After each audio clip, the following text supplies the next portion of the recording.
കൊച്ചിയുടെ മാനം മുട്ടെ നിൽക്കുന്ന വികസനങ്ങൾക്കിടയിൽ ഒരു ബൂത്തുണ്ട്. ആ ബൂത്ത് ടെമ്പററി ഷെഡാണ്. കൊച്ചി നിയോജക മണ്ഡലത്തിലെ 2ാം നമ്പർ ബൂത്ത്.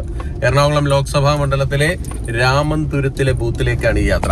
നമ്മൾ രാമന്തുരത്തിൽ നിന്ന് വിളിച്ചാൽ കേൾക്കുന്ന ദൂരത്ത് കാണുന്നത് മറൈൻ ഡ്രൈവിലെ വലിയ ഫ്ളാറ്റ് സമുച്ചയങ്ങളും തൊട്ടടുത്ത ഗ്രാൻഡ് ഹയത്ത് ഹോട്ടലും ഒക്കെയാണ്. അതിന്റെ നേരെ എതിർവശത്താണ് നമ്മൾ ഇത്തരത്തിലൊരു താൽക്കാലിക പോളിംഗ് ബൂത്ത് സജ്ജീകരിക്കുന്നത്. അതായത് നമ്മുടെ ജനാധിപത്യത്തിന്റെ ഏറ്റവും വലിയ കരുത്താണ് ഇത് കാണിച്ചു തരുന്നത്. കാരണം 18 വോട്ടർമാർക്ക് വേണ്ടിയാണ് നമ്മൾ ഈ വിപുലമായ സംവിധാനങ്ങളെല്ലാം തന്നെ ഏർപ്പെടുത്തുന്നത്. ഇവിടെ പോളിംഗ് ഉദ്യോഗസ്ഥരെല്ലാം തന്നെ എത്തിയിട്ടുണ്ട്. വോട്ടിംഗ് മെഷീൻ അടക്കം ക്രമീകരിക്കുകയാണ്. ഇവിടെ 2 വീട്ടുകാരല്ല, പുറത്തുനിന്ന് ബാക്കിയുള്ളവർ വരുന്നില്ല പറയാം. അപ്പം എൻട്രൻസ് അത് കൊടുക്കുന്നല്ല അല്ലാതെ 5 വീട്ടിലായിട്ടാണ് 18 ടോട്ടൽ. ഈ 19 പേരിലുള്ളതിൽ ഒന്ന് ഡിലീറ്റ് ചെയ്തിട്ടുണ്ട്. പിന്നെ ഒന്ന് ഗൾഫിലാണ്. അപ്പോൾ നമ്മളിപ്പോൾ പ്രതീക്ഷിക്കേണ്ടത് 17 വോട്ടാണ്.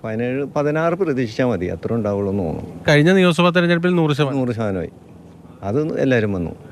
അന്നേലും കൂടുതൽ ആൾക്കാരുണ്ട്. അന്ന് 26 പേര് ഉണ്ടായിരുന്നു. സാധാരണ പോളിംഗ് ബൂത്തിൽ തന്നെയുള്ള ഉദ്യോഗസ്ഥരൊക്കെ കിടക്കുന്നത്. ഇവിടെ അങ്ങനെ ഒരു സംവിധാനം ഇല്ലാത്തതുകൊണ്ട് എങ്ങനെ?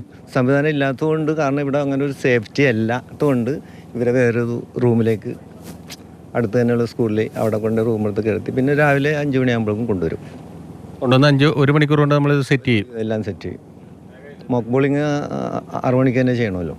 ഇനി എത്ര കാലം കൂടി കൊച്ചിയിൽ നമുക്ക് ഇത്തരത്തിലൊരു ടെമ്പററി ഷെഡിൽ ഒരു ബൂത്ത് കാണാൻ കഴിയുമെന്ന് പറയാൻ പറ്റില്ല. പക്ഷേ ഈ രാമന്തുരത്തിൽ 18 വോട്ടർമാർ ഇപ്പോഴും ഉണ്ട്. ആ വോട്ടർമാർ ഉള്ളിടത്തോളം കാലം അവർക്ക് ഈ സംവിധാനങ്ങളൊക്കെ നമുക്ക് സജ്ജീകരിച്ച് നൽകിയേ മതിയാവൂ. ക്യാമറമാൻ ശരത് അമ്പാട്ടുകാവിനൊപ്പം ബിനിൽ, മാതൃഭൂമി ന്യൂസ്, കൊച്ചി.